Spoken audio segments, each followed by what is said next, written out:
অস্ট্রেলিয়ার কাছে বড় হারের পর বাংলাদেশ ক্যাপ্টেন শান্তর মুখে অযৌক্তিক কথাগুলো একেবারেই বেমানানশীল। টি-20 বিশ্বকাপে 17 বছর পর গ্রুপ পর্ব পেরিয়ে সুপারে এটি উঠেছে বাংলাদেশ, যেখানে নিজেদের প্রথম ম্যাচ আজ শুক্রবার অস্ট্রেলিয়ার কাছে হেরেছে টাইগাররা। এন্টিগায় টস হেরে ব্যাট করতে নেমে এদিনও শুরুটা ভালো হয়নি বাংলাদেশের। মাঝপথে নাজমুল হাসান শান্ত ও তাওহিদ হৃদয়ের প্রচেষ্টায় তারপরও মোটামুটি একটি পুঁজি দাঁড়ায় বাংলাদেশের, কিন্তু নামমাত্র পুঁজি নিয়ে অস্ট্রেলিয়ার মতো একটি দলের কাছে লড়াই করা কঠিন ব্যাপার ছিল। আর ম্যাচের অন্যতম বাধা হয়ে দাঁড়িয়েছিল এদিন বৃষ্টি। ফলে বৃষ্টিবিঘ্ন ম্যাচে অজিরা ডিএলএস পদ্ধতিতে 28 রানে জিতেছে। এদিন রানের খাতা খোলার আগেই বিদায় নেন ওপেনার তানজিদ হাসান তামিম। পরে দলের হয়ে হাল ধরেন লিটন দাস এবং নাজমুল হাসান শান্ত।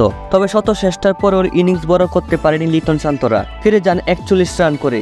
শেষ দিকে তাওহিদ হৃদয়ের 37 রানে 20 ওভার শেষ বাংলাদেশের। 20 ওভারে বাংলাদেশের সংগ্রহ দাঁড়ায় 140 রানে। মূলত অজি বোলারদের সামনে সুবিধাই করতে পারছিল না টাইগার ব্যাটাররা।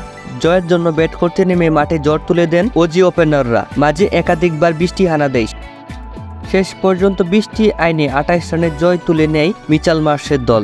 বাংলাদেশ দলের হয়ে 2টি উইকেট শিকার করেছেন রিশাদ হোসেন।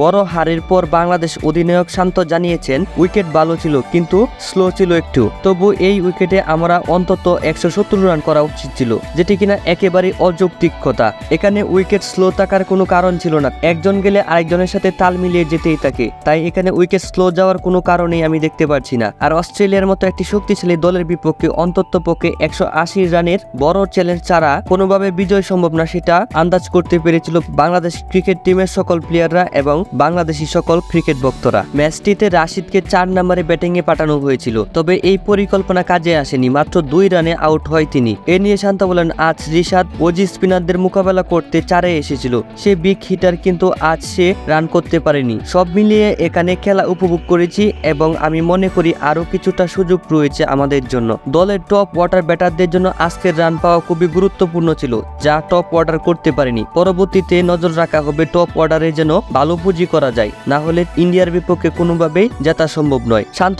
আশা করছেন বোলারদের ফর্ম বজায় রাখবে, কারণ বাংলাদেশের একমাত্র শক্তি এখন বোলার। তারা যদি ম্যাচে ভালো বোলিং না করতে পারে তাহলে কোনো ম্যাচে জেতা সম্ভব নয়, এরকম একটি অবস্থা। যেহেতু বাংলাদেশ টপ অর্ডারে কোনো প্রকার রান করতে পারছে না, সেই ক্ষেত্রে টপ অর্ডার পরিবর্তন করা এবং স্কোয়াডে পরিবর্তন আনা অনেকটাই দরকার। তো বন্ধুরা, আপনাদের কি মনে হয় ইন্ডিয়ার বিপক্ষে কি বাংলাদেশ এই স্কোয়াড নিয়ে জিততে পারবে? অবশ্যই কমেন্ট করে জানাতে ভুলবেন না। আর চ্যানেলে নতুন হয়ে থাকলে অবশ্যই চ্যানেলটিকে সাবস্ক্রাইব করুন।